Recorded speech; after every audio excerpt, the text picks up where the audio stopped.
51. Toilet saat itu cukup ramai. Lukas mesti mengantri. Dalam keramaian ini dia jadi tidak bisa menentukan siapa penguntitnya. Toilet itu hanya memiliki 3 urinoir dan 2 bilik toilet duduk. Lukas tetap siaga. Dia tahu betul orang yang menguntitnya juga sudah masuk di salah satu bilik toilet. Yang mana, dia tidak tahu. Karena dua-duanya tertutup. Selagi mengantri, Lukas mendapat pesan dari Rosie kalau kawan-kawan tim keamanan sedang di ruang karaoke. Mereka baru dapat ruang kosong. Lukas mengiyakan. Akhirnya Lukas mendapatkan giliran buang air di urinoir. Dia mendesah lega. Sebetulnya dia sudah selesai 15 detik. Namun sengaja dilama-lamakan. Si penguntit belum muncul juga. Lukas pindah ke wastafel. Perlahan-lahan pengunjung toilet semakin sedikit sampai sepi. Lukas balik lagi ke urinoir. Ingin memberi kesempatan bagi si penguntit melakukan aksinya. Dia sama sekali tidak mendengar pintu bilik terbuka. Firasatnya yang memberitahu. Meleset sedikit saja pisau akan menancap di perutnya. Lukas berhasil menghindar. Orang yang menguntitnya ternyata ingin membunuhnya. Lukas menduga ini suruhan Tommy. Tapi dia mesti memastikan dahulu. Orang itu memakai jaket hitam kulit, kacamata hitam dan masker buff yang dibuat jadi topi. Pisaunya siap lagi di tangan. Lukas mengambil posisi siaga. Kuda-kudanya mantap. Orang itu menyerang dengan begitu cepat. Kalau Lukas tidak cermat dalam menghindar, dia pasti sudah bersimbah darah. "Siapa kau?" Lukas menyempatkan untuk bertanya. Orang itu menggeram. Fokusnya ingin membunuh Lukas. Orang itu mengunci pintu toilet. Orang di luar menggedor-gedor. Orang itu gayanya agak sedikit flamboyan, tapi kebengisannya mengerikan. Dia mengantongi banyak pisau. Beberapa dilemparkan ke arah Lukas. Untungnya Lukas bisa menghindar. Pisau-pisau itu menancap tegak di tembok. Lukas agak susah mendekati orang itu karena jarak ancaman pisaunya tak memungkinkan itu. Dia bersiaga dulu saja, mengamati ayunan pisau musuh. Lukas menghitung. Orang itu berlari untuk menusuknya. Lukas melakukan tendangan memutar dan tepat mengenai pergelangan tangan si pembunuh. Pisaunya melesat menancap di pintu bilik. Orang itu tampak terkejut. Perlahan mundur dan membuka pintu toilet. Orang itu kabur. Ya kabur, kenalan saja belum. Lukas penasaran dan mengejar orang itu. Sialnya di pintu toilet banyak antrian mau masuk. Meski dia berhasil menembus keramaian, ternyata ikat pinggangnya tersangkut pintu. Lukas terjatuh. Sial. Lukas bertanya-tanya siapa orang itu. Kenapa pintar sekali mau mundur dari pertarungan. Dia pasti tahu tidak ada kans untuk menang melawan Lukas. Tapi, lain kali dia pasti akan menyerang. Siapa yang menyuruh orang itu? Sementara Lukas melupakan orang yang menyerangnya dan bergabung dengan Rosie dan kawan-kawan di ruang karaoke. Sudah lama juga Lukas tidak berkaraoke. Dulu ketika masih di militer, hal yang mendekati karaoke adalah bernyanyi bersama-sama di hutan. Lukas hanya membawakan beberapa lagu saja, selanjutnya dia memerhatikan satu persatu tim keamanan Rosie bernyanyi. Lukas menikmati botol birnya. Lukas malas kalau acara karaoke-nya sudah melibatkan perempuan-perempuan pemandu. Dia pamit duluan. Lukas memandang ke sekitar. Barangkali pemuntit di balik kegelapan itu masih menunggunya di luar. Sampai Lukas masuk ke mobilnya, orang itu tidak muncul juga. Jangan macam-macamlah dengan Lukas. Kalau aku tidak sedang berbaik hati, bisa mampus kalian. Mobil Lukas kemudian meluncur di jalanan. Dia ingin segera pulang dan melihat kondisi Melanie. Tidak enak juga meninggalkannya bersama 4 bodyguard yang tak dikenal. Lukas memandang lurus ke jalanan. Jalanan agak lengang malam itu. Lukas bersiul-siul sambil mengemudi. Tiba-tiba terdengar suara klakson panjang. Lukas melihat dari spion tengah dan terkena silau. Lampu sorot truk itu menyala terang. Lukas menghindar dari hantaman truk itu dari belakang. Lukas memaki. Lukas tancap gas. Truk itu masih mengejarnya. Sialan, siapa sih? Truk itu menyusul Lukas dan hendak menyerempet mobil Lukas dari samping. Truk itu mengambil ancang-ancang untuk menghantam mobil Lukas. Lukas segera melakukan trik yang pernah dilakukannya di arena balap. Dia memutar sampai pindah jalur. Sayangnya bemper belakangnya sempat kena serudukan truk. Mobil Lukas memutar hilang kendali sampai berdecit ban membakar aspal. Segera Lukas menginjak rem dalam-dalam. Sinar terang membuatnya silau dari depan. Sial, ada truk lagi yang ingin menghabisinya. Lukas buru-buru keluar dari mobil. Dia sempat panik saat sabuk pengamannya bandel tidak mau lepas. Di detik-detik terakhir, Lukas lompat ke pinggir jalan. Berguling-guling, bajunya sampai sobek. Bro, mobilnya dihantam oleh truk sembarangan itu. Dua truk yang menyerangnya berhenti. Lukas kesal bukan main karena mobil pribadinya dirusak. Dia melolong kesal. Segera dia menyerbu dan menarik satu supir truk itu. Kedua truk itu sama modelnya. Lukas yakin mereka adalah orang suruhan. Sini kau sialan. Supir truk itu dilempar ke pinggir jalan oleh Lukas. Siapa yang menyuruh kalian? Bentak Lukas. Supir itu tampak tenang saja. Dia mencoba bangun. Lukas menarik kerahnya dan meninju wajah supir itu. Kalian dari kelompok Ruji? Jawab. Sia-sia. Supir itu pingsan dipukul Lukas. Dia pun menoleh ke truk satunya. Rupanya sudah kabur. Lukas benar-benar murka. Mobil kesayangannya dirusak. Mobil yang setiap hari digunakan untuk mengantar Melanie. Jok belakang sebelah kiri adalah tempat favorit Melanie. Dia mengecek mobilnya. Benar-benar ringsek. Tak mungkin dijalankan untuk perjalanan pulang. Saking kesalnya, Lukas menusuk ban truk sampai bocor. Dia cari-cari di dashboard truk sejumlah uang. Siapapun yang menyuruh mereka harus ganti rugi. Dari kejauhan ada dua mobil sedang mendekat. Lukas sempat berpikir mau nebeng salah satu. Rupanya, mereka sengaja berhenti di tempat Lukas. Dari dua mobil itu turun 4 orang dengan pakaian necis jas hitam. Seperti agen rahasia. Siapa mereka? Batin Lukas. Mereka berjalan santai penuh ancaman. Mereka mengecek truk dan melihat mobil Lukas. Hei, siapa kalian? Mereka tak menjawab. Mereka malah mengeluarkan pisau. Berempat mendekati Lukas. Dalam momen ini Lukas tahu, mereka dari kelompok Ruji. Itu berdasarkan data yang diberikan Anton tadi. Dari cara pakaian mereka, mobil mereka dan simbol Ruji di kendaraan. Di truk itu juga. Benar dugaan Lukas, supir truk itu suruhan kelompok Ruji. Lukas melihat dari cara mereka yang tenang. Mereka bukan musuh yang remeh. Lukas angkat tangan, tolong, mobilku hancur ringsek ditabrak oleh supir truk bodoh itu. Kalau kalian berbaik hati mengantarkanku pulang, aku akan sangat bersyukur.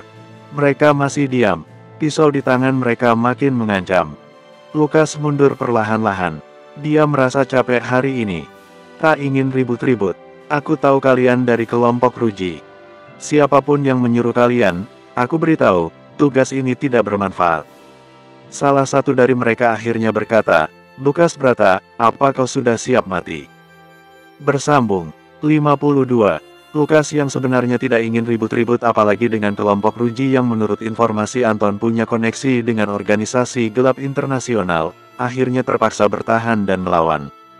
Mereka sudah melayangkan serangan pisau. Lukas menyingkir dari sabetan 4 pisau. Hal pertama yang mesti dia lakukan adalah melucuti pisau-pisau itu. Itu bisa dilakukannya dengan melumpuhkan pergelangan tangan masing-masing. Gerakan mereka beringasan dan penuh perhitungan. Akan susah bagi Lukas untuk melucutinya secara cepat. Walhasil dia menghantamkan diri ke salah satu dari mereka. Membawanya menjauh dari timnya.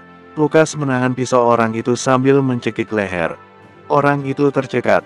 Lukas mengambil pisau dan segera melemparkan ke musuh yang lain. Tepat menancap di bahu. Lukas menghajar satu orang yang telah ditangkapnya. Ketika dua temannya yang masih sehat mendekat, Lukas langsung melompat dan memberi tendangan maut di udara. Mengenai kepala mereka, keduanya langsung memutar dan terjatuh. Segera Lukas merebut pisau-pisau mereka dan menusuk paha mereka. Setelahnya 4 pisau itu Lukas buang jauh-jauh. 4 lawannya tampak kaget dengan kemampuan Lukas. Mereka kesulitan berdiri karena luka di paha. Sekarang, ganti rugi mobilku yang telah kalian hancurkan. Bentak Lukas. Mereka mencoba berdiri saling membantu. Perlahan mereka mundur dan meninggalkan Lukas. Mereka kembali ke mobil dan kabur. Sialan. Hoi, ganti dulu mobilku. Awas kalian, teriak Lukas. Dia melempar batu ke arah mobil tapi sia-sia. Lukas mau memesan taksi, tapi dia ingat kalau ponselnya ditaruh di mobil yang sudah hancur ditabrak truk dari depan. Akhirnya dia memutuskan untuk jalan kaki. Jalanannya kosong, Lukas tidak menemukan rumah atau toko. Gara-gara bertarung tadi dia jadi haus. Sepanjang jalan dia sempat merutuk. Tahu itu tidak ada gunanya, Lukas menangkan diri dengan bersiul. Semenjak dia pergi dari lokasi kejadian, belum ada mobil lewat. Setelah beberapa lama ada lampu sorot mobil dari kejauhan. Lukas tidak ingin berharap, takutnya itu orang kelompok Rujil lagi ingin membalaskan dendam. Ternyata bukan. Mobil itu memelankan lajunya membarengi Lukas. Kaca samping kemudi membuka. Lukas menoleh, dia pun terkejut. Randy, apa yang terjadi? Di belakang tadi mobilmu. Randy penasaran. Lukas berhenti. Randy menawarkan tumpangan. Dia tahu mau tidak mau sekarang dia harus cerita tentang Ferrari Randy. Dia masuk dan berterima kasih kepada Randy. Aku antar kau pulang. Kau kelihatan kacau sekali. Apa yang terjadi? Kata Randy saat Lukas masuk dan mulai memasangkan sabuk pengaman. Randy membawa mobil Bugatti. Terima kasih, Ren. Tadi mobilku ditabrak truk, lalu datang 2 mobil lagi. Mereka turun dan menyerangku, jawab Lukas. Untung kau tidak bawa Ferrarimu. Lukas menyeringai konyol. Randy tampak tahu apa yang terjadi. Oke, aku paham. Ferrariku terlalu bagus untukmu yang bekerja hanya sebagai tim keamanan, dan kau mencairkannya lalu membeli mobil biasa. Oke, bisa kuterima. Lukas melihat raut wajah Randy, dia tidak kelihatan tersinggung sama sekali. Kau pemenangnya. Kau berhak melakukan apapun dengan hadiahmu, kata Randy. Omong-omong, kenapa kau bisa bersiteru dengan kelompok Ruji? Lukas kaget, Randy rupanya tahu tentang kelompok Ruji. Kau tahu tentang mereka? Randy tertawa. Orang-orang kaya di kota ini semua tahu tentang kelompok Ruji. Aku pernah bersinggungan dengan mereka. Beberapa kali bahkan. Aku tahu simbol mereka. Di truk tadi ada simbol kelompok Ruji. Jadi aku tahu. Oh, aku akan cari siapa yang menyuruh mereka. Lain kali kalau mereka menyerangku aku tidak akan segan-segan menghabisi mereka. Lukas berjanji kepada dirinya sendiri. Randy memuji itu. Aku yakin kau bisa mengalahkan mereka seorang diri. Ya, seharusnya tadi aku paksa mereka bicara. Biar aku tahu siapa yang menyuruh mereka. Kau tahu lokasi kelompok Ruji? Tanya Lukas. Sekarang aku tidak tahu. Sudah lama tidak berkontak. Mereka suka pindah-pindah. Lukas berterima kasih lagi kepada Randy perihal dukungannya di acara perjamuan Baron Tama. Melihat konflik yang mungkin akan muncul di masa depan, ada baiknya Lukas tetap menjaga hubungan baik dengan Randy. Suatu saat dia akan butuh bantuannya. Meskipun, Lukas curiga Randy berbaik hati kepadanya karena ada agenda sendiri. Itu tidak masalah selama Lukas masih bisa menanganinya. Sepanjang perjalanan Lukas diajak ngobrol oleh Randy. Lukas cerita tadi dia habis diundang pesta minum-minum oleh rekan kantor. Randy lalu membahas lagi tentang balapan yang pernah diikuti Lukas di kawasan elit rumahnya. Kau tidak kangen balapan lagi? Aku yakin sih kalau tiap malam kau datang, kau pasti borong semua mobilku. Randy tertawa. Lukas mencium adanya pancingan di sini. Tugasku sebagai bodyguard kerjanya 24 jam, Ren. Hanya di saat-saat tertentu saja aku bisa pergi sesukaku. Randy mengangguk. Dia pun memuji kecantikan Melanie Sukma, CEO yang dikawal Lukas. Randy memandangi Lukas lama. Lukas menegurnya agar tatapannya lurus ke jalan. Kau benar-benar mirip dengan pembalap di Perancis yang kutonton dulu. Jangan-jangan kau saudara kembarnya, pancing Randy. Lukas tertawa. Di dunia ini katanya ada 7 orang kembar. Mungkin dia salah satu kembaranku. Kembaran yang tidak ada kaitan darahnya. Betul firasat Lukas. Randy mengenalinya dan ingin mengonfirmasi ingatannya. Dulu memang dia yang ada di Perancis. Lukas ikut balapan untuk membongkar kedok salah satu pembalap lain yang terlibat dengan mafia internasional. Hanya saja dia tidak tahu ada Randy di sana. Dia tidak kenal dengan Randy dulu. Sebentar lagi mereka sampai di kondo Melanie. Randy minta Lukas agar kapan-kapan main lagi ke kawasan elit rumahnya. Dia minta diajari cara mengemudi seperti Lukas. Trik yang sangat sulit itu. Seperti di film action, kata Randy. Lukas yang ingin Randy tetap di pihaknya, ingin membuat Randy senang selalu. Maka dia mengiyakan permintaan Randy. Oke, kapan-kapan kalau aku sudah sempat. Lukas, kalau kau butuh bantuan apapun, jangan ragu untuk menghubungiku. Nomorku masih yang sama, Randy menawarkan dengan tulus. Lukas mengangguk. Randy bisa jadi sekutu dalam menghadapi kelompok-kelompok yang menginginkan kematiannya. Sampai di kondo, Lukas berterima kasih lagi kepada Randy. Dia lalu masuk ke teras dan menyuruh 4 bodyguard itu untuk pulang. Tak lupa Lukas berterima kasih kepada mereka telah menjaga Melanie. Lukas masuk ke dalam dan mendapati Melanie tengah terkantuk-kantuk di ruang santai. Lukas menebak Melanie sengaja menunggunya. Dia tersenyum hangat. Saat Lukas meletakkan jaketnya di gantungan, Melanie bangun. Lukas menyelingai konyol dan menegur Melanie. "Kamu tidak perlu menungguku, Melanie." "Maaf ya, aku pergi agak lama." Melanie mengusap wajahnya, mengusir kantuk. "Idi, siapa juga yang sedang nungguin kamu?" Walau masih mengantuk, Melanie masih tetap bisa judes. Itu menambah kecantikannya. Lukas makin gemas. Melihat Melanie yang kelihatan sedikit gugup, Lukas menggodanya. "Yakin?" Bersambung. 53. Melanie mendengus dan melempar tatapan tajam ke Lukas. Lalu dia masuk ke kamar. Lukas yakin betul Melanie sengaja menunggunya. Karena itu meski dilanda sial mobilnya hancur, hatinya senang malam ini. Di waktu yang bersamaan, di markas kelompok Ruji. 4 orang yang menyerang Lukas, salah satunya adalah tangan kanan pertama Sando Ruji. Namanya King. Dia pikir berhadapan dengan target yang mudah. Ternyata malah dirinya yang terluka. Dia jadi penasaran siapa sebetulnya Lukas itu. Dan ada masalah apa Galatama dengannya. King menghadap Sando Ruji dan menceritakan kegagalan timnya. Sando Ruji mengangguk-angguk tenang. Dia tak menanggapi apapun. Dia menelepon seseorang. King duga itu adalah bos besar pendana kelompok Ruji. King menunggu jawaban dari Sando Ruji. Bos besar bilang, berhenti dulu menyerang Lukas. Mendengar itu King jadi tenang. Dia bisa menyembuhkan lukanya dulu. Pagi-pagi, Melanie kaget Lukas tidak mempunyai mobil lagi. Apa yang terjadi? Melanie prihatin. Lukas menceritakan apa yang terjadi tadi malam bahwa dia diserang kelompok berandalan, mobilnya ditabrak truk. Dia sudah memberi mereka pelajaran. Untung ada Randy yang mengantarnya pulang. Melanie akhirnya memberikan kunci mobil pribadinya ke Lukas serta sebuah ponsel cadangan untuk digunakan Lukas. Lukas berterima kasih. Yang penting kamu selamat. Melanie tidak menuntut banyak penjelasan atau protes-protes lagi. Di mobil perjalanan ke kantor, Melanie memberitahu Lukas nanti sore akan ada rapat pemegang saham. "Bagaimana progresmu mendekati Bu Grace?" tagih Melanie. Lukas belum melakukan itu sama sekali. Tapi dia yakin, sampai kantor pagi ini lalu dia mendekati Bu Grace, dia pasti langsung mau membantu. "Sore nanti, Bu Grace akan di pihak kita," janji Lukas. Lukas melihat dari spion tengah bahwa Melanie tampak gelisah. Berkali-kali dia mengecek ponsel dan membacanya dengan raut tidak senang. Lukas duga itu datangnya dari Tommy.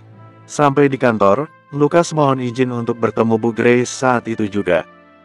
Melanie mengizinkan. "Awas kalau perkataanmu meleset, aku gantung kau di Monas," ancam Melanie.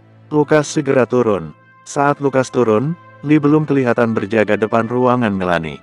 Sehingga Tommy Maharta dengan seenaknya masuk ke kantor Melanie. Melanie terpekik, dia pikir Lukas sudah kembali membawa Bu Grace bersamanya. Ternyata orang rusuh lagi. "Mau apa kamu?" sambut Melanie dingin. Tommy berjalan mondar-mandir ruangan Melanie dengan raut penuh kemenangan dan meremehkan Melanie. "Sore ini akan ada pertemuan para pemegang saham," katanya. Melanie yang sebenarnya sudah menggelegak muak, mencoba bertahan. "Kenapa memangnya? Keputusan akan dibuat, CEO baru akan diangkat. Kau masih punya pilihan di sini. Jadi pacarku lagi, atau posisimu sebagai CEO tidak akan bertahan lama." Tommy berkacak pinggang. Melanie kesal dan pusing. Dia tidak suka ditekan seperti ini. Urusan pekerjaan kau dikait-kaitkan dengan urusan pribadi. Mana bawa-bawa jabatan. Kamu tahu apa keputusanku? Pergi dari ruanganku sekarang. Melanie gebrak meja. Tommy angkat tangan, mengangguk-angguk dengan lagak mencemooh. Dia berjalan sok berkuasa di ruangan Melanie, menuju pintu. "Kamu yang rugi," katanya sebelum benar-benar pergi dari ruangan. Saking kesal merasa tertekan, Melanie menyingkirkan barang-barang di meja jatuh berantakan ke lantai. Dia tebak dia akan diserang habis-habisan oleh Salim Maharta dan anaknya yang brengsek itu. Belakangan ini Melanie sibuk mengumpulkan data-data perusahaan yang kiranya berguna untuk disajikan di hadapan para pemegang saham agar posisinya tetap bertahan. Mau bagaimanapun perusahaan ini adalah perusahaan keluarga Sukma. Ayahnya telah mempercayakan perusahaan ini kepadanya. Kalau jatuh di tangan yang salah, dia tidak bisa memaafkan dirinya. Dia juga tak ingin Sukma Group berada di cengkeraman orang yang diduganya bekerja sama dengan mafia gelap. Itu berdasarkan hasil pengamatannya bersama Lukas. Martha masuk ke ruangan dan mencoba menghibur Melanie. Merasa tidak berhasil, dia akhirnya bantu membereskan barang-barang di lantai. Ditaruhnya di kardus untuk nanti dia tata lagi di meja Melanie. Melanie masih tertunduk lesu di meja. Dia menanti-nanti momen kemenangan ketika Lukas berhasil membawa Bu Grace. Dia menunggu selama 2 jam lebih. Tok-tok, tiba-tiba terdengar suara yang asing di pintu. Melanie menoleh, ternyata Lukas. Dilihatnya Lukas tidak datang bersama Bu Grace. Melanie lesu lagi. Lukas yang menyeringai konyol menghampiri Melanie dan duduk di depannya. Ada apa? Tommy datang lagi ke sini tadi ya? Lukas tadi diberitahu Lee. Melanie tidak mau menjawab itu, dia ingin jawaban dari Lukas. Bagaimana Bu Grace? Lukas menyeringai konyol lagi. Mukas untukmu itu, sebentar lagi akan lenyap. Lukas menunjuk muka cemberut Melanie. Melanie naik harapannya. Dia duduk tegak. Baik Lukas dan Melanie sama-sama menengok ke arah pintu ruangan. Sosok bak malaikat penolong muncul, berjalan seolah dipenuhi trompet kemenangan. Bu Grace berjalan anggun masuk ke ruangan Melanie. Lukas segera berdiri dan menyambut Bu Grace dengan penuh senyum. Dia menarik tempat duduk di meja bulat tempat Melanie dan tamu penting berbincang. Tidak sopan kalau menyambut Bu Grace di meja Melanie sendiri. Melanie gugup. Dia memeluk Bu Grace. Begini, kalau kita ingin lebih unggul, Lukas harus punya porsi saham juga. Tadi saya dan Lukas sudah berbincang dan sepakat. Saya akan memberikan sebagian sahamku ke Lukas. Dengan begitu, dia akan leluasa membantumu melawan Salim Maharta CS, ujar Bu Grace. Melanie mendengarkan dengan seksama. Dia mengangguk menyetujui rencana itu. Lagi pula dia memang akan meminta Lukas untuk menemaninya nanti di rapat.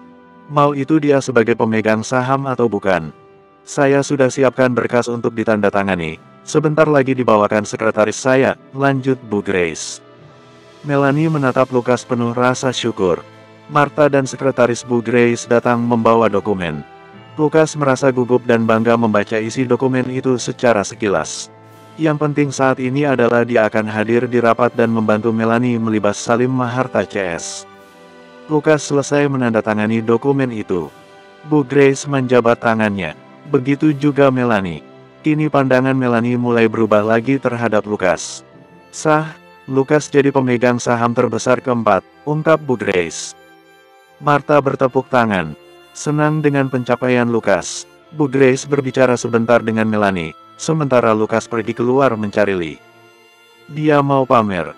Lee awalnya tidak percaya Lukas punya saham di Sukma Group. Tapi ketika Martha keluar sambil bawa dokumen dan memberi selamat lagi ke Lukas, dia jadi percaya.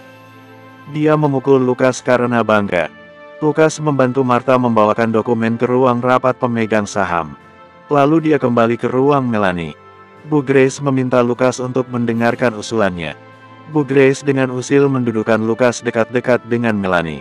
Sekarang, satu hal lagi yang saya pikirkan. Untuk memenangkan rapat nanti, ada satu hal yang menurut saya sudah waktunya kalian sendiri umumkan. Lukas dan Melanie saling tukar pandang. Apa itu? Bersambung. 54. Kalian harus mengumumkan pertunangan kalian di depan pemegang saham, kata Bu Grace. Melanie dan Lukas sama-sama terpekik tak menduga. Melanie sampai kelepasan, tangannya menggenggam tangan Lukas. Sadar itu, dia langsung menarik kembali tangannya. Lukas menahan senyum, dia melirik Melanie yang kikuk. Itu belum akan diumumkan sampai 2 bulan lagi, protes Melanie. Cara ini bisa kamu gunakan nanti untuk mengalihkan perhatian para pemegang saham. Mereka orang-orang tua yang senang dengan kisah asmara anak muda. Apalagi kamu adalah anak tunggal pendiri Sukma Group. Mereka akan antusias, jelas Bu Grace. Benar juga, Melanie. Ini sekaligus penegas agar Tommy Maharta tidak lagi mengganggumu. Kita umumkan di depan ayahnya, Lukas mendukung usulan Bu Grace. Melanie tampak keberatan, dia berpikir, entahlah. Lihat saja nanti. Kalau memang dirasa perlu aku akan umumkan. Aku akan melindungimu di sana, Melanie, janji Lukas. Melanie hanya tersenyum mendengar itu. Bagi Lukas itu cukup. Ngomong-ngomong, Bu Grace tahu dari mana kami bertunangan? Tanya Melanie. Lukas baru ingat, pertunangan mereka memang belum secara resmi diumumkan oleh Pak Haryanto. Ayahmu sahabatku, dia memberitahukan ini kepadaku sebelum kalian bertunangan sungguhan, jawab Bu Grace. Melanie hendak menyangkal, namun urung dilakukan. Dia bertanya-tanya apakah dirinya masih terus akan menyangkal perjodohan itu. Lukas bisa melihat konflik pertentangan itu di wajah Melanie. Menjelang beberapa menit rapat pemegang saham, Martha sudah kembali dan katanya ruang rapat sudah siap. Beberapa pemegang saham sudah datang. Lukas, Melanie, dan Bu Grace berjalan bersama menuju ruangan. Lukas merasa gugup karena ini pertama dalam hidupnya dia mendapat porsi saham sebuah perusahaan besar yang bukan main-main. Orang-orang mungkin akan ada dua pendapat. Satu sisi yang memuji walau bodyguard tapi punya saham. Satu lagi tetap mencemooh, bodyguard tak pantas memegang saham. Sampai di ruangan, separuh pemegang saham sudah datang. Melanie masuk dan menyalami mereka satu persatu. Lukas mengikuti. Kehadirannya disambut tatapan mata bertanya-tanya dan aneh melihat Lukas. Pertanyaan itu tampak disimpan oleh mereka sampai rapat dimulai. Melanie duduk di meja paling ujung. Di sebelah kanannya Lukas. Bu Grace ambil tempat biasanya di antara pemegang saham lain. Di rapat kali ini semua pemegang saham hadir. Tidak boleh ada yang absen. Di ruangan Tommy dan Salim Maharta belum kunjung tiba. Jam sudah menunjukkan waktunya. Sesungguhnya rapat kali ini yang mengundang adalah Salim Maharta. Namun, dia sendiri yang belum datang sampai 10 menit berikutnya. Melanie mulai cemas. Lukas curiga keluarga Maharta sengaja mau bikin masalah. Melambat-lambatkan kedatangan adalah trik untuk memancing kecemasan target. Lukas menyentuh tangan Melanie, memberinya kekuatan. Melanie terpekik dan menarik tangannya. 1 menit kemudian Tommy Maharta masuk ruangan dengan pongah. Dia mengangguk ke beberapa pemegang saham. Lukas menandai mereka sebagai komplotan. Melanie memicing tajam penuh benci ke arah Tommy. Tommy mengedip ke Melanie. Rasanya saat itu juga Lukas mau bangkit dan menghajar Tommy. Maaf terlambat. Akhirnya Salim Maharta datang. Dia menyalami semua pemegang saham. Dia berhenti sebentar melihat kehadiran Lukas. Dia memicingkan mata. Melewati Lukas. Ada urusan mendesak yang mendadak. Maaf baru hadir, padahal saya sendiri yang mengundang Bapak dan Ibu terhormat. Salim Maharta diikuti ajudannya dan menerima berkas bahan rapatnya. Dia berdeham lalu memulai rapat. Baik, terima kasih atas kehadiran Bapak Ibu sekalian dalam rapat kali ini. Sebelum saya mulai lebih lanjut, izinkan saya bertanya. Mengapa Lukas Brata ada di sini? Pertanyaan itu dilayangkan kepada Melanie dengan nada dingin.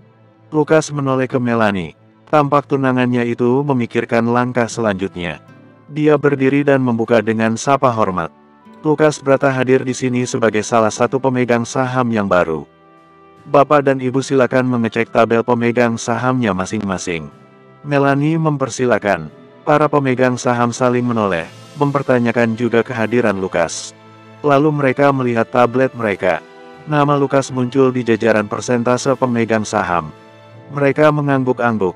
Kemudian di kesempatan baik kali ini, saya juga ingin mengumumkan secara resmi di hadapan Bapak Ibu pemegang saham, bahwa Lukas Brata adalah tunangan saya, lanjut Melanie. Lukas kaget. Melanie berani sekali. Pengumuman itu membuat para pemegang saham saling bergumam dan menoleh. Tommy Maharta tampak mendengus tak peduli. Salim Maharta bergeming. Tidak ada tanggapan yang bagaimana-bagaimana. Melanie duduk kembali setelah mengucapkan terima kasih. Salim Maharta mengambil alih rapat. Terima kasih atas pengumuman tidak pentingnya. Baik, kembali ke poin rapat kali ini. Saya bermaksud mengumpulkan semuanya di sini untuk menimbang kembali apakah Melanie Sukma masih pantas menjabat sebagai CEO perusahaan. Mengingat banyak masalah yang terjadi belakangan ini, saya ada usulan untuk siapa CEO berikutnya yang pantas menjabat. Belum sampai Salim Maharta menunjukkan nama CEO baru, Bu Grace menyela. Pak Salim Maharta, kalau boleh tahu masalah apa yang Anda maksudkan? Seperti yang kita tahu semua, baru-baru ini Bu CEO kita melakukan perombakan jabatan dan pemecatan beberapa karyawan. Hal itu mengganggu progres 7-8 proyek yang berakhir gagal. Proyek-proyek tersebut adalah proyek besar. Kerugiannya bukan main-main, ungkap Salim Maharta. Salim Maharta menampilkan proyek-proyek yang dimaksud di layar. Seluruh pemegang saham memerhatikan. Bu Grace langsung angkat bicara lagi, proyek itu belum selesai.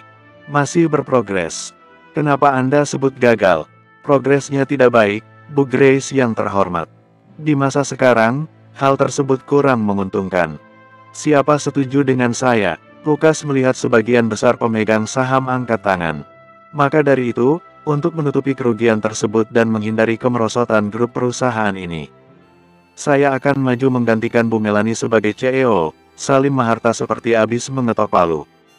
Melanie terkejut. Lukas juga. Dia pikir Tommy yang akan maju jadi CEO. Ternyata ayahnya. Lukas langsung berdiri. Dia merebut layar presentasi. Dia menampilkan ratusan proyek yang berjalan mulus. Maaf saya sanggah. 8 proyek dibanding ratusan proyek yang dipimpin Bu Melanie itu tidak cukup untuk dikatakan sebagai kerugian besar. Saya telah membaca laporan-laporan dan saya melihat kinerja tim konsorsium Bu Melanie sangat bagus. Melanie memandang Lukas dengan kagum, Bu Grace pun tersenyum. Justru mari kita curigai bersama-sama. Kenapa hanya 8 proyek itu yang mengalami progres lambat? Jangan-jangan ada pihak yang sengaja membuatnya seperti itu. Perkataan Lukas meresap ke dalam pikiran setiap pemegang saham. Mereka menoleh dan saling mengangguk. Daerah-daerah proyekan tersebut berlangsung, memang ada penguasa tak resminya. Lukas memancing. Tahu apa kau? Sela Salim Maharta. Lukas menunjuk, saya tahu betul, wilayah-wilayah itu ada dalam kekuasaan Anda, Pak Salim Maharta. Para pemegang saham terpekik. Mereka memandang tajam ke Salim Maharta. Jangan asal menuduh kau. Perlu Bapak dan Ibu sekalian ketahui, anak muda ini tidak perlu digubris. Dia hanyalah seorang satpam, penjaga. Usir dia dari ruangan. Salim Maharta naik pitam.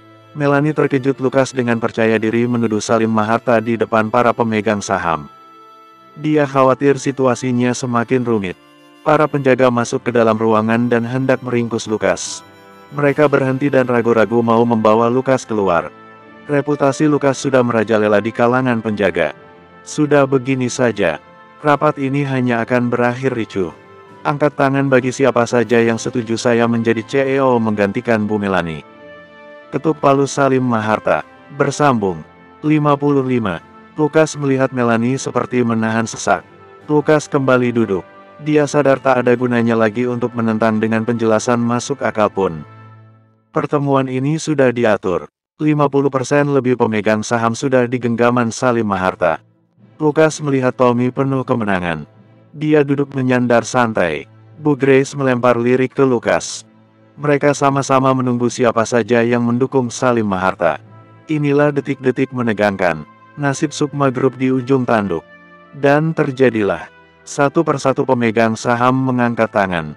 Yang tidak hanya Bu Grace, Lukas, dan Melanie. Lukas melihat Melanie menatap kosong ke botol minumnya. Porsi gabungan mereka tak sanggup memenangkan pertemuan ini.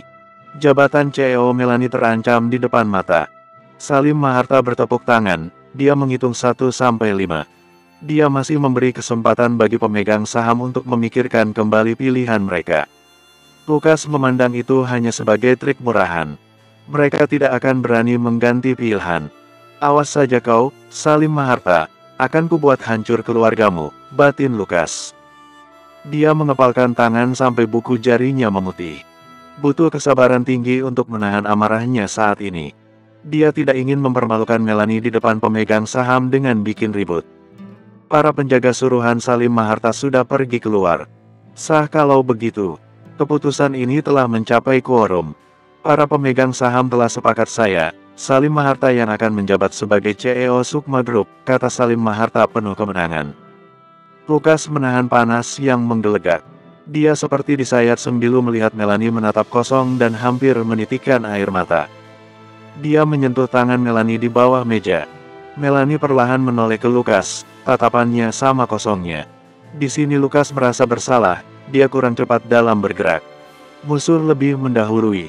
Bu Melanie yang terhormat, saya harap Anda tidak mencurangi keputusan para pemegang saham yang sudah quorum ini.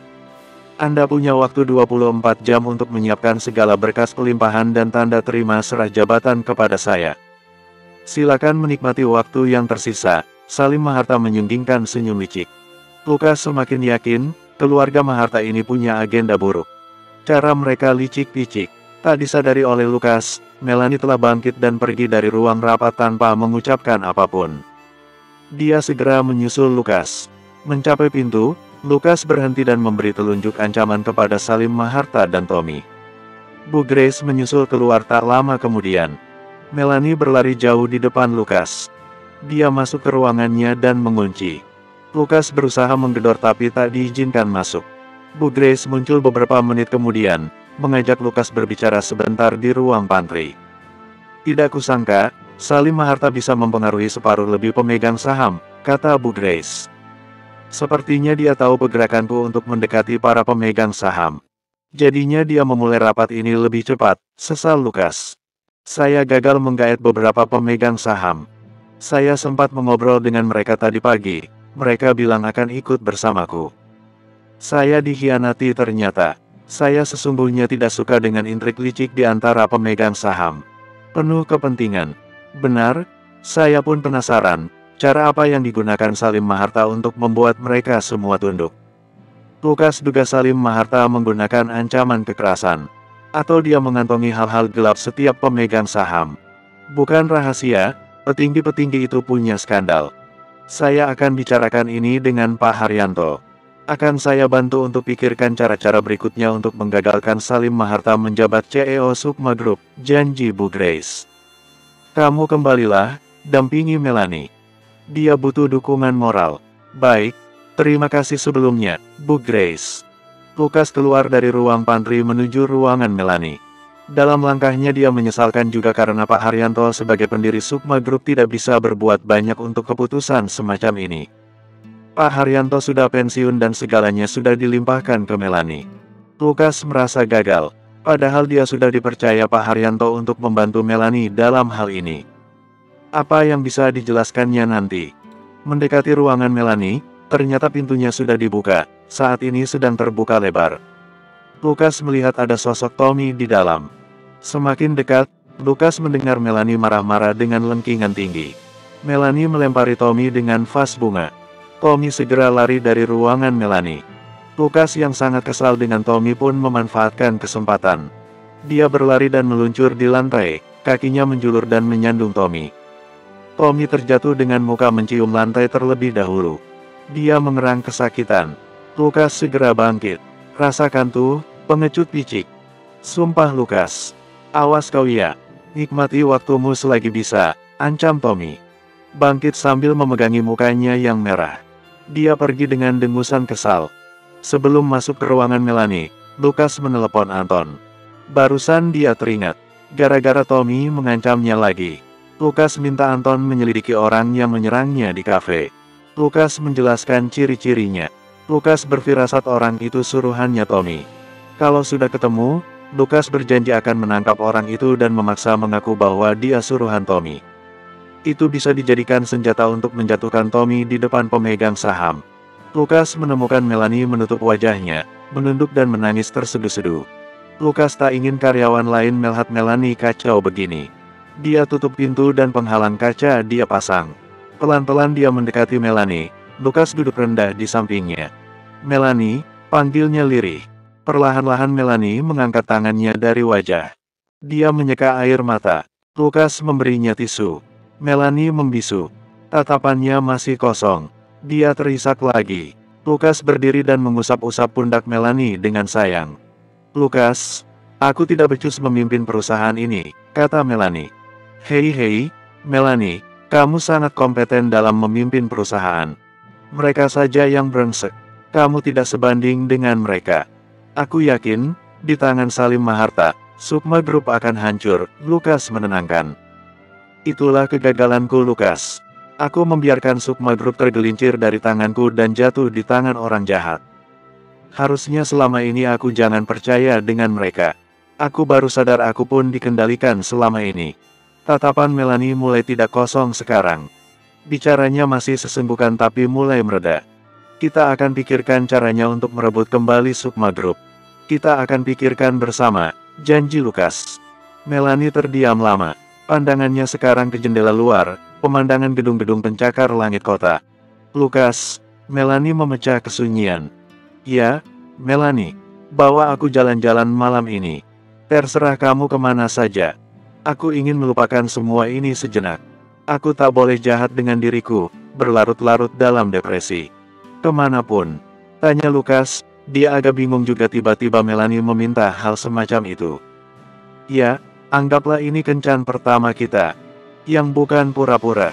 Melanie terdengar serius. Lukas jadi semakin gugup. Aku berhutang banyak padamu. Kencan pertama. Lukas jantungnya serasa copot dan lututnya mau lepas. Bersambung. 56. Ya, kencan. Ajak aku kemanapun kamu mau. Malam ini aku sepenuhnya milikmu, kata Melanie. Lukas terkejut mendengarnya. Kejutan yang membuat jantungnya jumpalitan. Namun, Lukas merasa ini tidaklah setulus yang diduganya. Ini hanya pelarian Melanie. Dia ingin melupakan kekisruhan hari ini saja. Lukas tidak bisa memanfaatkan ini. Dia bukan oportunis. Lukas bengong. Belum dapat ide mau membawa Melanie kemana. Beri aku kejutan. Buat aku senang malam ini, Lukas. Kamu sudah pernah membuat permata senang. Sekarang giliranku.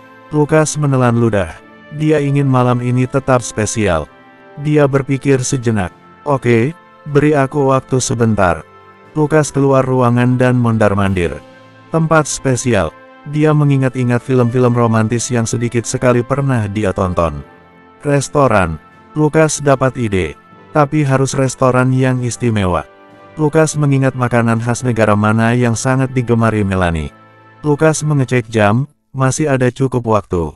Dia menelepon Juan Bahar. Dia minta Juan Bahar agar menyiapkan restoran miliknya agar didekorasi ala Italia. Dia pesan juga agar menyiapkan koki handal yang bisa memasak hidangan Italia. Juan Bahar menyanggupi. Lukas lalu masuk kembali ke ruangan Melanie. Ayo, aku manjakan kamu dari sore ini. Lukas mengiring Melanie seperti pangeran mengiring putri. Melanie agak ragu tapi sambil tersenyum. Dia menyeka air mata yang mulai mengering. Lukas mengajaknya turun ke parkiran. Biasanya Melanie menunggu di lobi, sekarang dia diajak Lukas naik mobil langsung dari parkiran. Melanie tidak keberatan. Lukas membawa Melanie ke spa dan refleksi terbaik di Jakarta. Kamu butuh relaksasi. Tenang, aku yang traktir. Melanie meringis terhibur mendengar Lukas bicara seperti itu. Selama 1,5 jam Melanie dipijat relaksasi. Cukup untuk memberi Juan Bahar waktu mempersiapkan restorannya. Restoran itu dibuka Juan Bahar belum lama ini. Lokasinya di sebelah bar yang dulu pernah Lukas kunjungi. Sudah lebih segar sekarang. Tanya Lukas ketika Melanie keluar. Melanie menjawab dengan senyum menawan. Tidak kelihatan tanda-tanda dia habis menangis. Dia tersenyum cerah. Oke, sekarang kamu tutup mata ya. Jangan mengintip sampai ku bilang sudah boleh. Wah, ada apa ini? Melanie curiga. Katanya mau diberi kejutan, Lukas mengingatkan. Melanie tertawa mengangguk-angguk. Dia pun menutup mata. Lukas membawa mobil ke restoran Juan Bahar. Infonya, kokinya sudah siap. Saat sampai, Lukas membukakan pintu Melanie, lalu menuntunnya keluar. Dia belum memperbolehkan Melanie buka mata. Lukas menuntun Melanie masuk ke restoran ke meja yang sudah disiapkan Juan Bahar. Sekarang, kamu boleh buka matamu, kata Lukas. Tersenyum malu-malu Melanie perlahan membuka matanya. Wah, Melanie terpana. Juan Bahar datang bersama tim restorannya membawakan musik. Sajian kemudian dihidangkan. Makanan-makanan Italia kegemaran Melanie. Melanie sampai terharu. Dia menyentuh tangan Lukas dan menggumamkan terima kasih. Lukas menyeringai konyol. Restoran yang baru buka itu malam ini hanya dimiliki mereka berdua. Tak ada pengunjung lain. Lukas benar-benar totalitas. Melanie tertawa-tawa dengan lelucon yang diucapkan Lukas selama mereka makan. Lukas bahkan mengambil gitar dan bernyanyi untuk Melanie. Dia membuat lagu dadakan. Melanie bertepuk tangan. Juan Bahar menyajikan anggur terbaik yang disimpannya di gudang hanya untuk Lukas dan Melanie. Sembari menyesap anggur, Melanie curhat kembali. Lukas menegurnya, katanya malam ini dia ingin melupakan kejadian tadi siang. Mari malam ini hanya tentang kita berdua, kata Lukas puitis. Lukas, ayo kita ke bar sebelah, ajak Melanie tiba-tiba saat meja sedang dirapikan. Kamu mau minum-minum? Ya, sekalian, totalitas melupakan segala kekacauan yang terjadi tadi siang. Lukas menurutinya, tapi mengingatkan agar Melanie tidak minum banyak-banyak. Lukas mengirim pesan ke Anton agar menyediakan bar khusus untuknya dan Melanie. Seketika Anton mengusir tamunya keluar semua. Lukas agak kaget karena Anton yang jadi bartendernya. Dia bahkan menyebut nama Melanie. Melanie tampak tidak keberatan dan senang-senang saja. Dia memesan bir paling mahal. Lukas menuangkan untuk Melanie. Mereka bersulang. Melanie menantang Lukas kuat-kuatan minum dengannya. Ah, kamu pasti kalah, kata Lukas. Kamu belum tahu siapa aku, tantang Melanie. Lukas pun tertantang. Dia banyak-banyakan minum dengan Melanie. Sebotol dua botol habis dalam waktu singkat.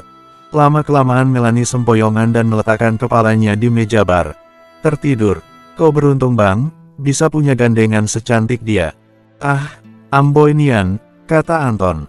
Dia memandangi Melanie dengan kagum. Iri kau. Lukas menghabiskan botol terakhir. Dia tak ada tanda-tanda limbung. Kuat sekali minumnya. Tentulah. Anton sambil mengelap-ngelap gelas. Bagaimana dengan orang yang kau maksud tadi siang? Sudah ketemu petunjuk? Nihil, bang. Dia seperti siluman. Sulit dideteksi. Terus cari tahu. Kabari kalau sudah dapat, pesan Lukas. Melihat jam sudah menunjukkan tengah malam, dia memutuskan untuk menggendong Melanie ke mobil. Di mobil Melanie tiba-tiba bangun. Dia melenguh dan merenggangkan badan. Bagaimana perasaanmu sekarang? Tanya Lukas. Pengar. Melanie cekikikan. Lagian belagu. Bartender tadi, temanmu. Melanie penasaran. Lukas mesti hati-hati menjawab jangan sampai beberapa hal tentang dirinya yang sebenarnya terungkap sekarang. Ya, dia temanku. Dulu yang aku bilang mau ketemuan. Teman dari kampung. Oh, hebat bisa punya bar di Jakarta. Pasti bukan orang sembarangan. Melanie terdengar memancing. Ya, dia pekerja keras. Melanie kemudian terlelap lagi. Sampai di kondo, Melanie menantang Lukas kuat-kuatan minum lagi. Lukas mau menolak, tapi Melanie memaksa. Akhirnya mereka bertanding di ruang santai. Melanie tertidur duluan baru beberapa teguk, di sofa. Lukas menyelimutinya lalu tidur di sofa sebelahnya. Sekali-sekali, seperti ini tidak masalah. Lukas senang dirinya tidak tergoda memanfaatkan situasi saat ini. Paginya Lukas membangunkan Melanie dan membuatkannya sarapan dan minuman untuk mengatasi pengar. Melanie bangun dari telernya dengan senyum merekah. Dia menguap lebar. Dia menyantap hidangan yang dibuatkan Lukas. Aku dengar percakapanmu dengan Anton tadi malam. Perkataan Melanie itu membuat Lukas terkejut. Dia berhenti dari kegiatannya mengupas apel. Apa yang kamu dengar? Lukas, beritahu aku sebenarnya. Ada hubungan apa kamu dengan orang tadi malam? Perbincangan kalian tidak seperti perbincangan teman sekampung. Melainkan seperti sindikat. Melanie memicing, menuntut kejujuran Lukas. Akhirnya Lukas membeberkan sedikit fakta kepada Melanie. Anton selain pebisnis ulung, dia punya kenalan peretas yang bisa cari tahu lokasi dan data siapapun. Beberapa hari yang lalu aku diserang lagi orang tak dikenal. Aku ingin cari tahu, siapa yang mengirim orang itu. Aku punya dugaan kalau orang itu kiriman Tommy. Ada orang yang ingin membunuhmu lagi. Melanie tampak khawatir. Lukas melihatnya dengan tersenyum. Aku senang kalau kamu mulai mengkhawatirkanku. Itu artinya benih-benih cinta sudah tumbuh dalam hatimu. Enak saja. Melanie lupa dengan pertanyaannya. Dia keburu bangkit dan menuju kamar. Lukas tertawa puas. 1 jam kemudian mereka berangkat ke kantor. Sore ini adalah batas waktu 24 jam Melanie untuk menyerahkan jabatannya. Dari pagi sampai siang Lukas menemaninya berpikir panjang. Namun ada kiriman SMS yang mengusik Lukas. Dia mendapatkannya di jam 2 siang. Bunyinya, apakah kau sungguh seorang pahlawan? Lalu diikuti dengan alamat sebuah gudang. Bersambung. 57. Lukas terpicu. Dia penasaran dengan SMS itu dan ingin menyelidikinya. Lokasinya seharusnya tidak begitu jauh dari kantor. Dia cek nomor itu tapi tersembunyi. Dia masih ada cukup waktu untuk menengok lokasi itu. Lukas pamit keluar sebentar ke Melanie. Mau kemana? Rapat sebentar lagi. Melanie resah. Dari pagi tadi dia berdiskusi dengan Lukas, menimbang-nimbang lagi keputusannya. Apakah akan menyerahkan jabatannya atau tidak? Lukas memberi beberapa pandangan. Aku ingin mengecek sesuatu. Tidak lama, aku akan segera kembali. Melanie mengizinkan akhirnya. Lukas segera berlari ke parkiran. Dia tahu sebentar lagi akan ada rapat pemegang saham lagi dengan agenda serah terima jabatan. Tadi dia sempat bertemu dengan Bu Grace dan mendiskusikan suatu cara baru untuk membatalkan ini semua. Entah itu akan terlaksana atau tidak, Lukas berharap saja. Lokasi pada SMS itu Lukas kenali sebagai lokasi pergudangan. Dia curiga, ada apa sebenarnya? Siapa pengirim SMS itu? Lukas tancap gas. Di kantor Melanie semakin cemas. 3 menit lagi rapat akan dimulai dan Lukas belum muncul juga. Dia menyesal kenapa mengizinkan Lukas keluar di masa-masa dia sangat membutuhkannya. Ada apa sebenarnya? Aku yakin Lukas akan segera kembali, Martha menghibur. Dia mengantar Melanie ke ruang rapat. Kamu sudah yakin dengan keputusanmu? Melanie mengangguk.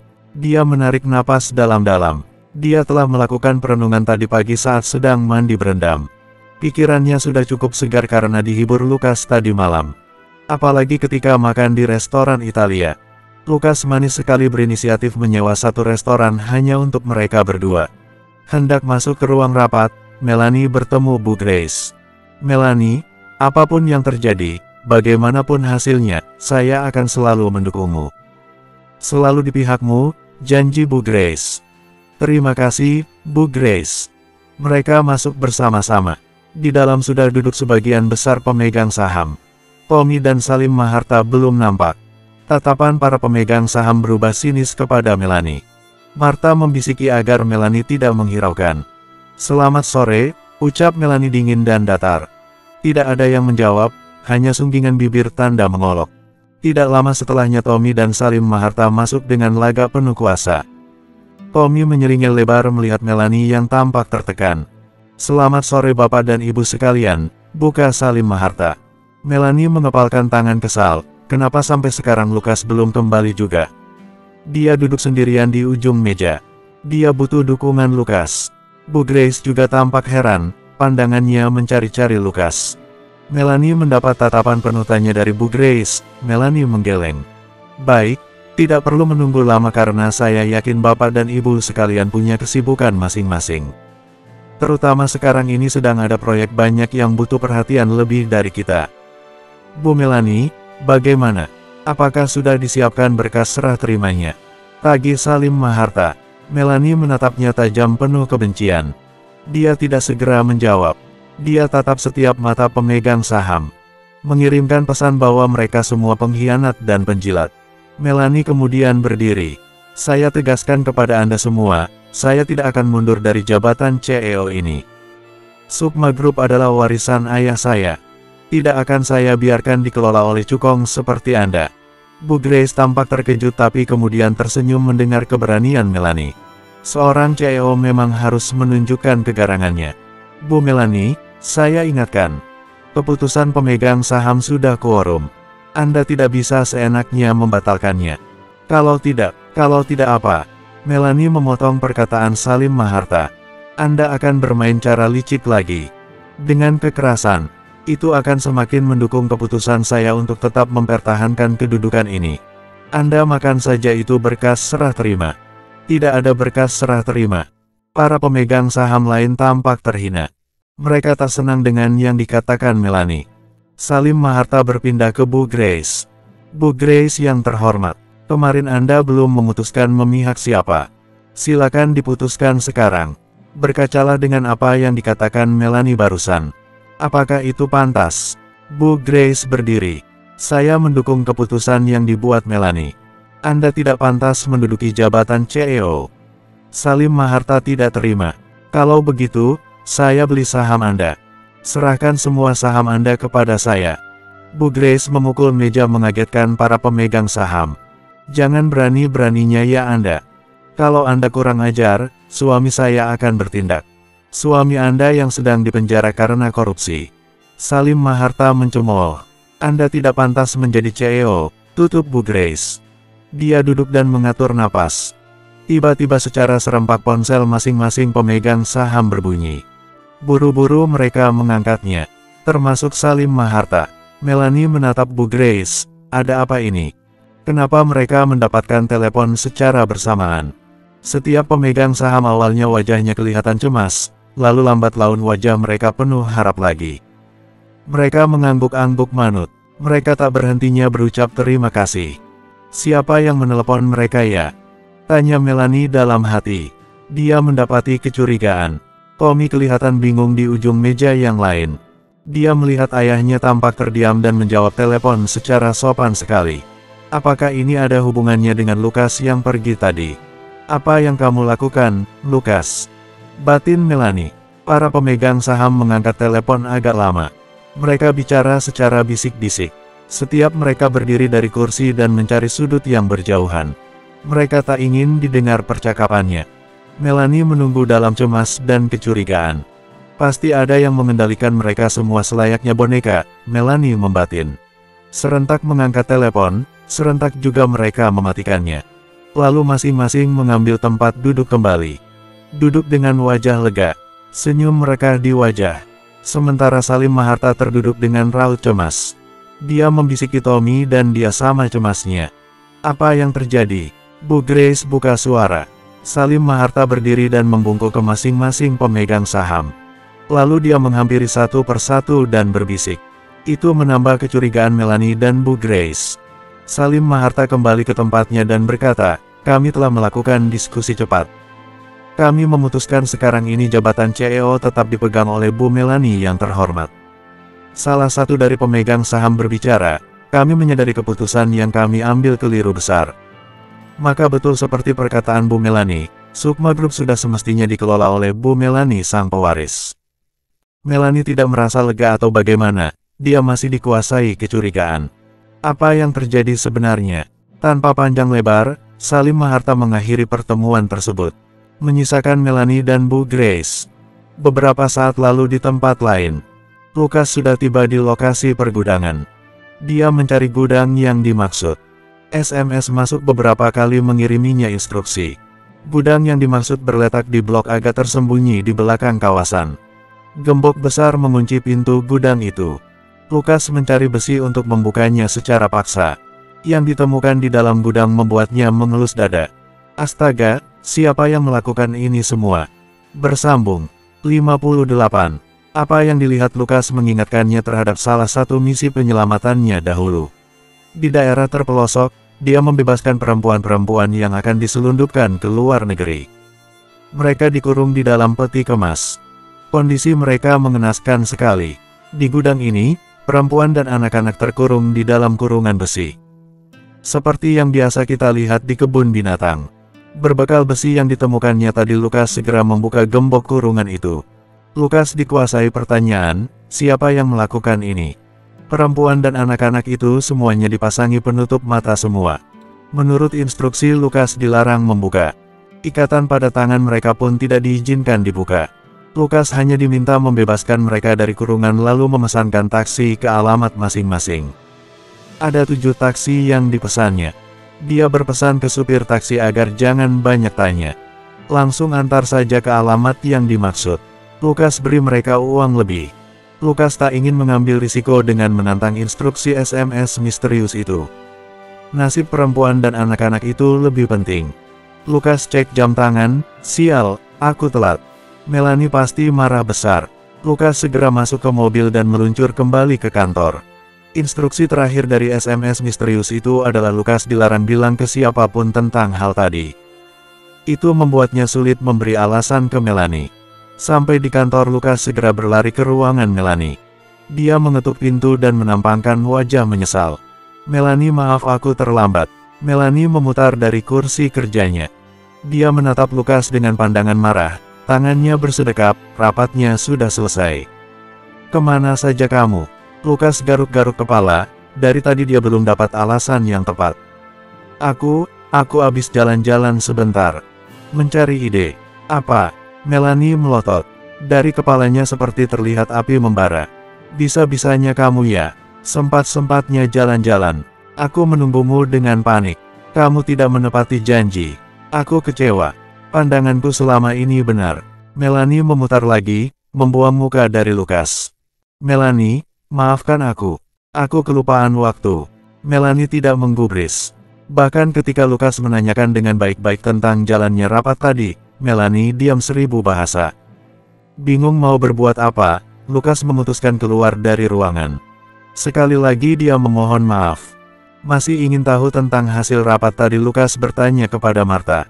Martha bercerita sejelas-jelasnya tentang kejadian aneh tadi di rapat. Lukas jadi mengaitkan telepon misterius itu dengan perempuan dan anak-anak di gudang tadi. Apakah itu ulah Salim Maharta? Sehingga para pemegang saham jadi menurut padanya. Perempuan dan anak-anak tadi adalah keluarga para pemegang saham. Lukas menarik benang merah. Yang bisa dipikirkan Lukas adalah ini betul perbuatan Salim Maharta. Tidak salah lagi. Lukas hanya perlu menemukan buktinya. Namun, SMS misterius itu lebih menyita perhatiannya sekarang. Siapa kiranya yang mengirimkan itu dan apa maksudnya? Bagaimana orang itu tahu lokasi penyekapan? Segalanya mencurigakan. Kenapa di gudang itu tidak ada yang menjaga?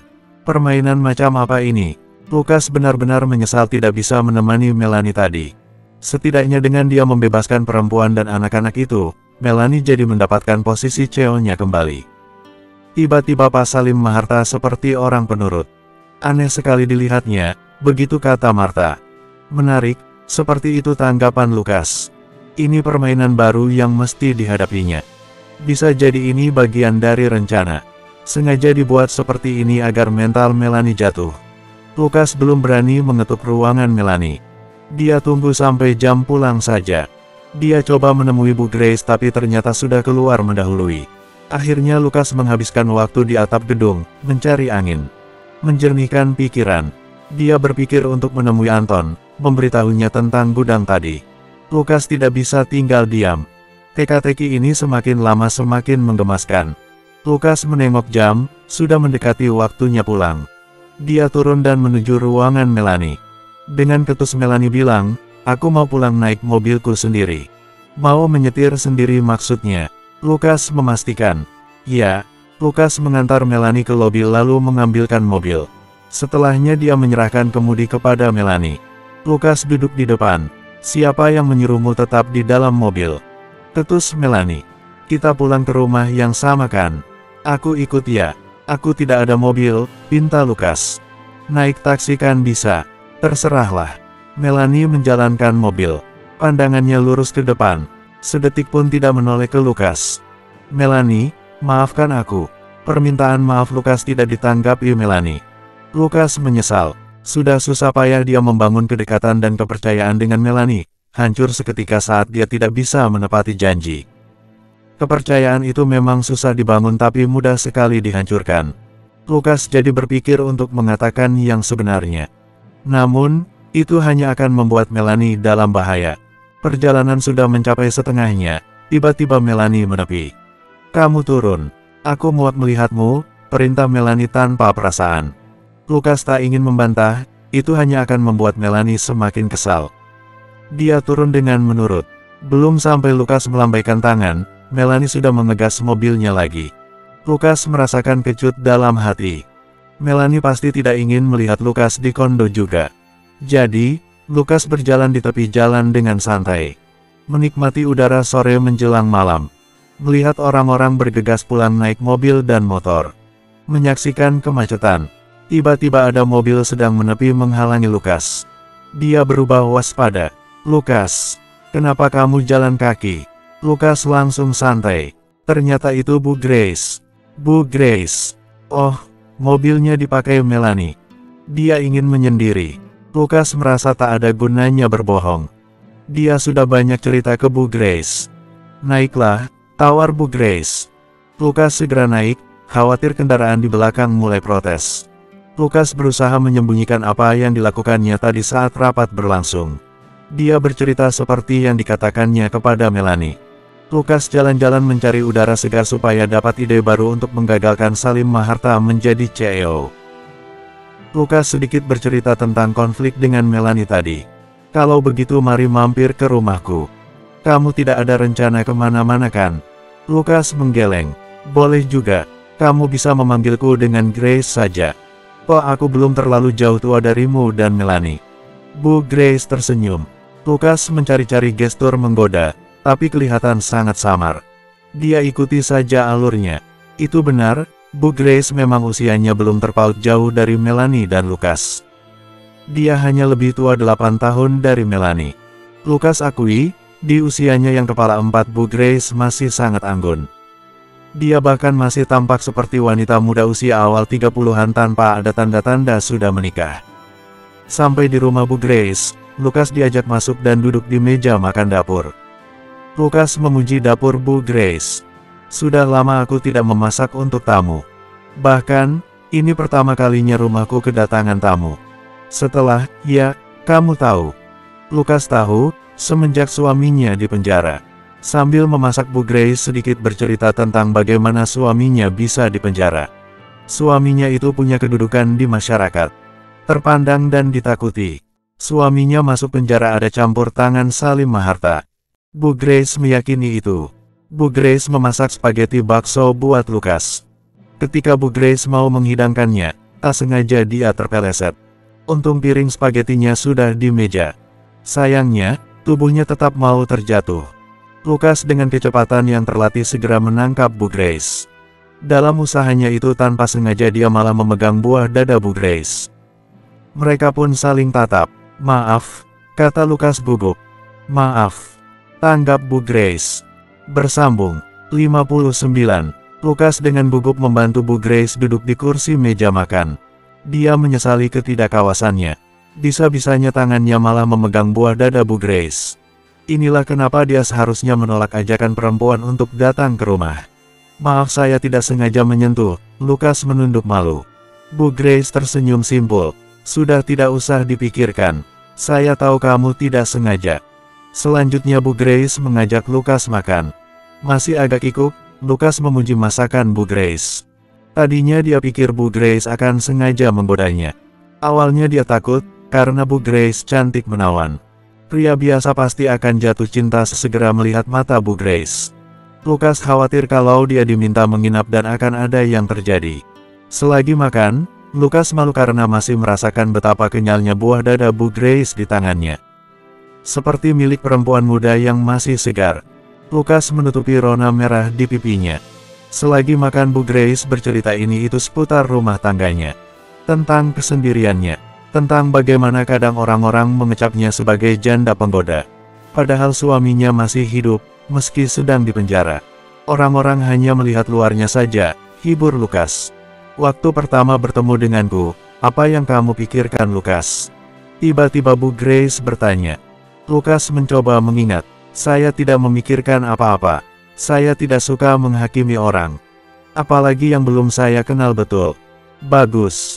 Orang-orang semestinya berlaku seperti itu juga. Aneh memang, saya rasa itu karena orang-orang tidak punya kerjaan. Jadinya mengurusi urusan orang. Itu dikatakan Bu Grace dengan disusul tawa. Setuju, tanggap Lukas.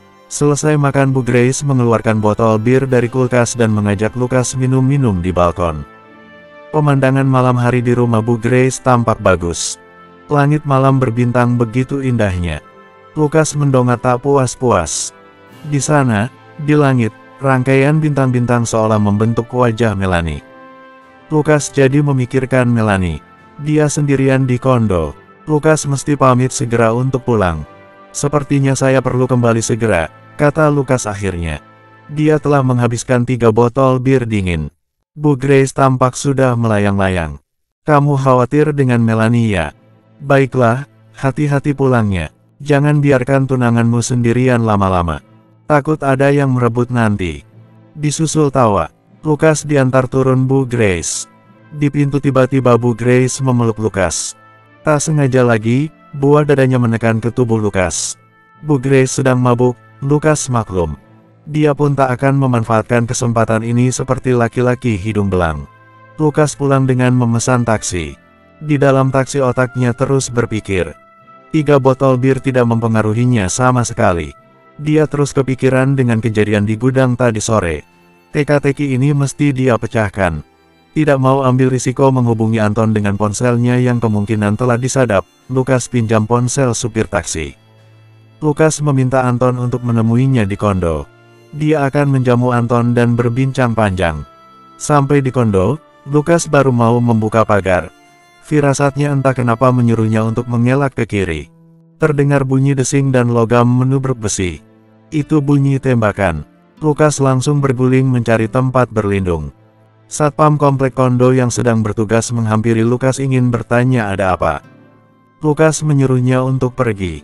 Peluru berdesing lagi di udara. Hampir saja mengenai si satpam. Lukas mencari-cari lokasi si penembak. Tembakannya sangat hening. Peluru yang ditembakkan dari pistol canggih keluaran luar negeri.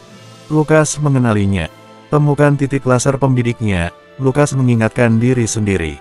Matanya tajam mencari-cari. Menarik garis lurus dari peluru pertama yang ditembakkan ke pagar. Sialnya si penembak sudah menembaki lampu-lampu penerangan. Sehingga kondisi sekitar jadi lebih gelap. Lukas berjalan merunduk. Oh, peluru berdesing dan menyerempet sisi perutnya. Lukas menekan luka itu. Dalam beberapa detik darah keluar dan menodai bajunya. Lukas berguling cepat dan bersembunyi di balik tiang lampu yang desain batang bawahnya agak lebar. Dia celingukan cepat mencari lokasi si penembak. Selama peluru terus ditembakkan, Lukas masih ada harapan untuk menemukan. Lukas mencari percikan api ketika peluru ditembakkan. Itu dia. Lukas melihatnya, si penembak bersembunyi di celah antara 2 kondo dalam komplek. Lokasinya 100 meter dari Lukas berdiri. Tanpa takut tertembak, Lukas berlari menuju tempat persembunyian si penembak misterius. Mengandalkan insting dan mata yang tajam, Lukas menghindari tembakan. Sekali 2 kali saja menyerempet tubuhnya. Itu tidak dirasakannya. Lukas ingin segera menuntaskan satu keping misteri ini. Lukas berfirasat, si penembak adalah orang yang sama yang menyerangnya di toilet cafe waktu itu. Sebentar lagi Lukas sampai di tempat si penembak. Dia berguling menuju pinggiran taman salah satu rumah. Dia memungut batu besar. Lukas melompat sambil melempar sekuat tenaga batu itu ke arah si penembak. Rang! Mengenai moncong pistolnya. Pergelangan tangan si penembak kesleo hingga menjatuhkan pistol. Segera Lukas menyerangnya dengan menendang dahulu lututnya. Si penembak terjatuh dan mengaduh. Lukas menginjak perutnya. Lalu dia menindihnya. Lukas menghajar muka si penembak sampai topeng malamnya lepas. Lukas berhenti memukul. Si penembak tampaknya sudah lemah.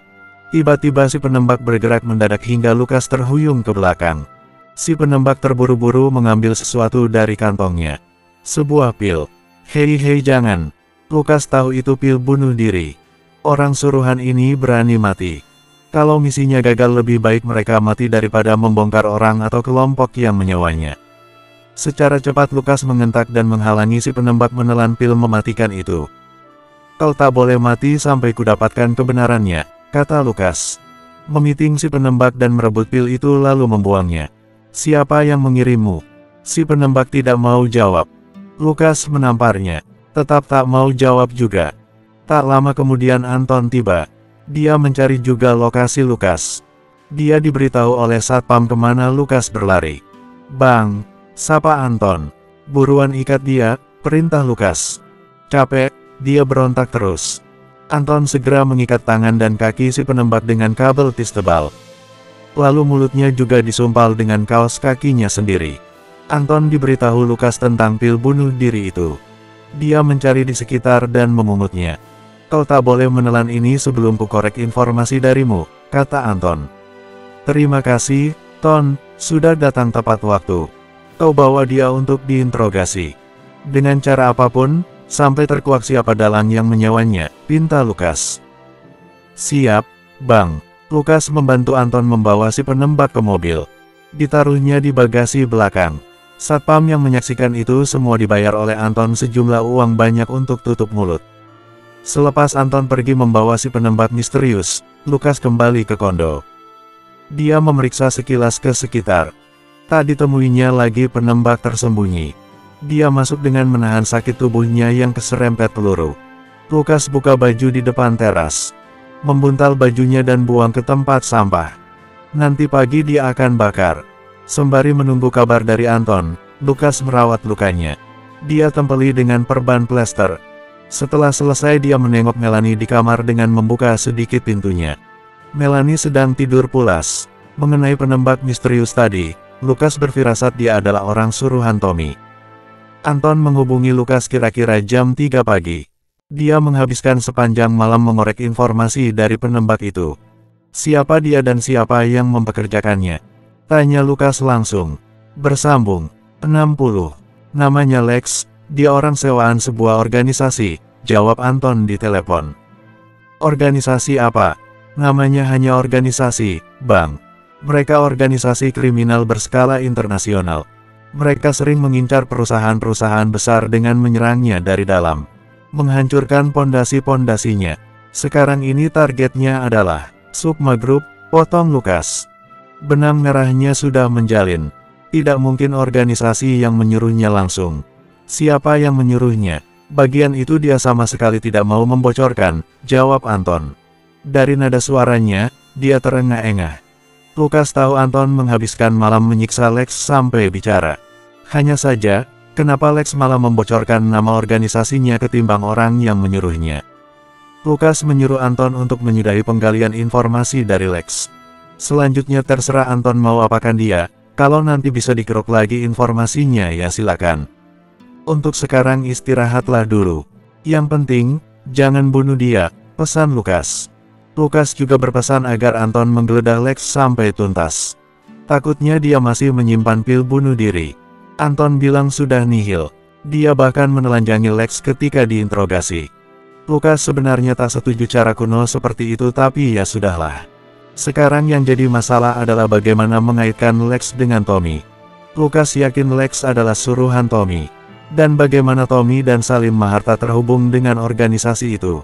Lukas condong ke pemikiran bahwa Tommy dan Salim hanyalah pion kecil dari rencana besar. Bagaimana caranya membuktikan itu? Organisasi skala internasional seperti itu bermainnya, di balik bayang-bayang. Sekarang Lukas menunggu saja apa yang akan terjadi nanti. Menunggu dan melihat. Rupanya tugasnya jauh lebih berat dari sekadar melindungi Melanie sehari-hari saja.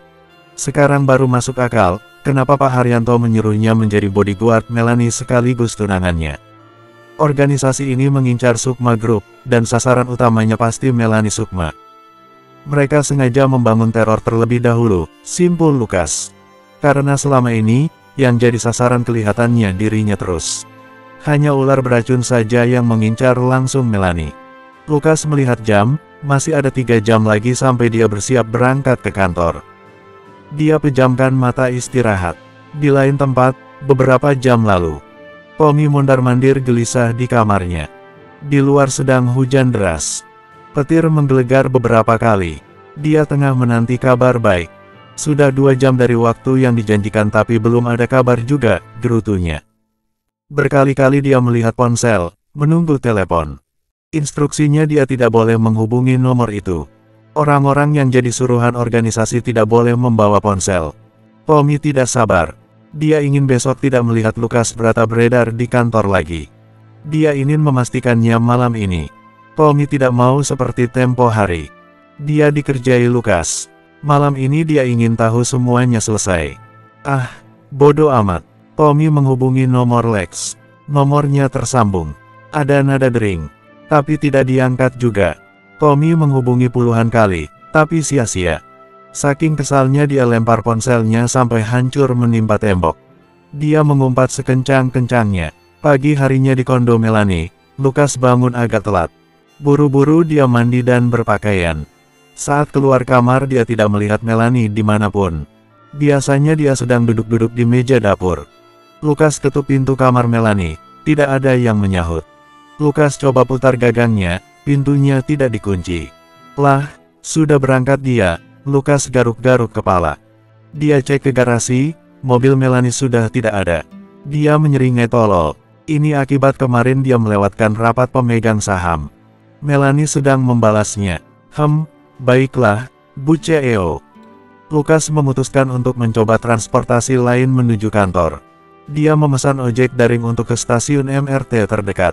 Ternyata asik juga naik MRT, kata Lukas dalam hati ketika masuk ke gerbong. Dia sengaja berdiri, memberi kesempatan bagi penumpang lain untuk duduk.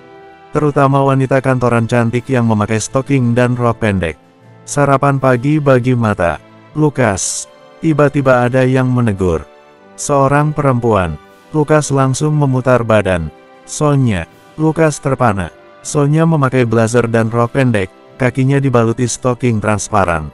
Dia jadi tampak tinggi dan anggun. Tumben naik MRT, bukannya kamu punya mobil sendiri untuk antar Bu Melanie? Lukas menyeringai. Bu CEO ingin bawa mobil sendiri pagi ini. Kalau mobilku lagi rusak, sekarang lagi di bengkel. Lukas bohong sedikit. Oh gitu. Oke deh, selamat bergabung di klub MRT, kata Sonya sambil tertawa. Dia berdiri dekat-dekat dengan Lukas, padahal di dekatnya ada tempat duduk kosong. Lukas tidak ingin terpicu untuk tergoda Sonya. Cukup sekali pada jalan-jalan pertama waktu itu. Sonya membahas sedikit tentang rapat pemegang saham kemarin, rupanya dia mendengar tentang kisru itu. Dia juga tahu tentang Lukas yang sekarang pemegang saham. Lukas menanggapi seperlunya saja. Oh ya, akhir pekan kamu kosong nggak?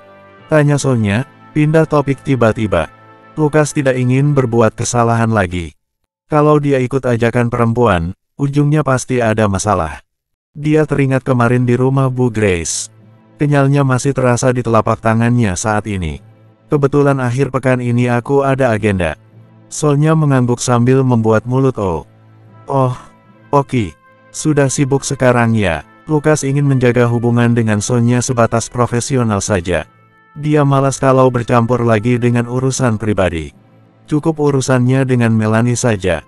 Naik MRT ternyata cepat sekali sampainya. Lebih cepat daripada naik mobil. Saat sampai di kantor, Lukas berpapasan dengan Bu Grace. Lukas, ada waktu sebentar. Saya ingin bicara. Saya mau lapor dulu ke Bu CEO, kata Lukas. Menunjuk lantai 30. Saya sudah minta izin dulu tadi. Melanie mengizinkan. Ayo, ajak Bu Grace. Lukas menurut saja. Dia penasaran apa yang ingin dibicarakan Bu Grace. Dia masuk ke ruangan dan ditawari duduk. Ada apa ya, Bu Grace? Grace saja, Lukas, Bu Grace mengingatkan.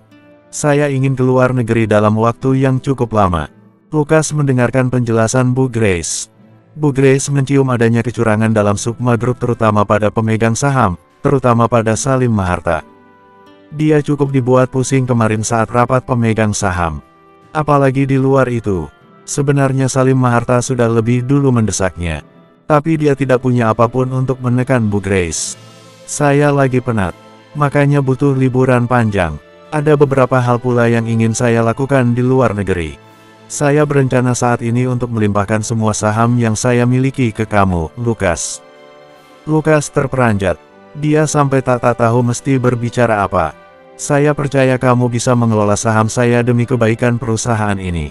Perkataan Bu Grace rasanya berlebihan. Lukas memutar otak cepat. Tapi gara-gara informasi mendadak dan besar ini otaknya melambat. Saya sepertinya kurang kompeten, Grace. Bukankah lebih baik tetap kamu pegang saja?